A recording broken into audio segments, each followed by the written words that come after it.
SoundCloud eventually runs out of space, right? So I think this is kind of important, right? Oh yeah, the pyramids. They end up being pyramids, right? Because there's, you know, they're like approximately like 100 songs or more or less. Like some are 70, could be 120, depends on what kind of person you are.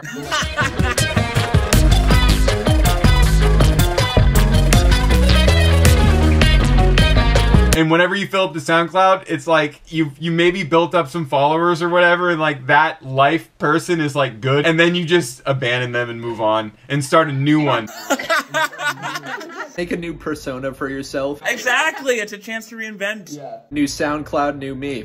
Right? Go, new SoundCloud, who dis? Totally like this weird like karmic level where you're like coming back to life in these different incarnations every time. King of Ignusium, that's it. King of Ignusium. Alex Montoya. Bending thousands of galaxies into space-time abnormalities, abstract potentialities, never doubting the wax vector of reality, systematically manufactured disasters, unraveling, foreshadowing a state, sanctioned catastrophe, blatant hypocrisy, bold-faced dishonesty, banking on the lack of curiosity in society, dividing aspire political alignments, inciting domestic violence between brothers and lovers, sisters and mothers, all designed to materialize an agenda of dysphoria and self-inflicted genocide. You know, I'm very proud of what we've done in philanthropy, very proud of the work of the foundation. Full-on rapist? I like that. There's Dalias, but like Dalias is now Deb Roja. That's the same thing with King Bop. It's like, you're not even King Bop anymore, dude. I'm pro golfer, and that's coming to an end pretty soon. Trey McAllister, man. Are you kidding me, dude? Oh, yeah. These are like iconic people, dude. They made so much music. Forcing yourself to use the voice, dude, and then like weaving in the lyric element, right? I think that's another key thing with Bop Pop. Were the first Bop Pops with lyrics and vocals? Mine were, yeah. Yeah, but I remember Blake's first had no lyrics. It was all guitar noodling. And it's sick guitar noodling, but you're never gonna make top 40 with that. Never gonna make top 40 with it, dude. My first incarnation of Bop Pop obviously was Blake Hawley, dude. Starting just doing guitar with Blake Hawley, though, makes complete sense. Especially growing up with you. Guitar 8 hours a day in your mom's basement.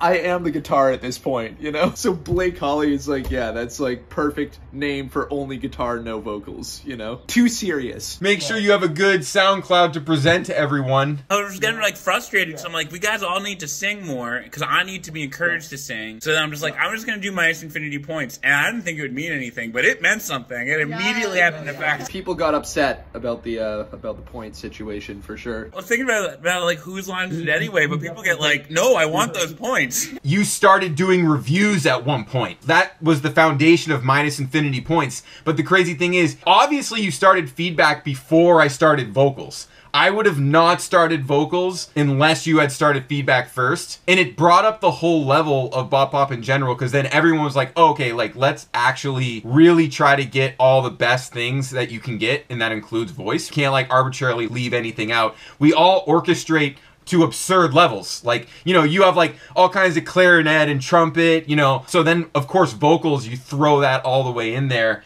just like you might throw in the clarinet, you know? Oh, yeah. The tier system. Let's talk about that. So whoever makes it to top 40 wins Bop Pop, right? Yeah. Not there yet. We're getting there. 10 years. That's what they say. They say 10 years of effort gets you what you want. That is actually legit gonna happen, dude. Wow. There's nobody who set up a more inevitable situation. I know. We're getting there. We're well on our way. Think about it. It's like, if you're doing it every week forever, maybe at some point you're gonna write more songs than anyone's ever written, right? Like if you're doing it weekly and it's this process, people are gonna start noticing, you know? I don't even like think that way, but it's true. I've just written hundreds of songs at this point, which is like, I guess a lot, but it didn't feel like a lot, you know? I think it's objectively a lot. I think objectively you've written and written where there's like no debate. You literally completed it. Like it's done. There's probably not many people who have as many as you. Yeah, I've got like 2 more than Mel, and I'll always be ahead of her. That's what I get up every day and focus on. Mortality analysis, normalizing fatalities of unknown causalities. Alex Jones, conspiracy, Kanye West, theocracy, Biden, crime, family, securing ties to China via document signed by Xi Jinping in the summer of '09. After the crisis, these powers aligned, divide a centralized society. and austerity, eradicating democracy, making medical freedom a luxury, murdering Epstein to hide your crimes against humanity. Well, he's dead, so full-on rapist. he had relationships with people he said, you know, would give to global health, which is a interest I have. Africans, dyslexics, children, that sort of thing.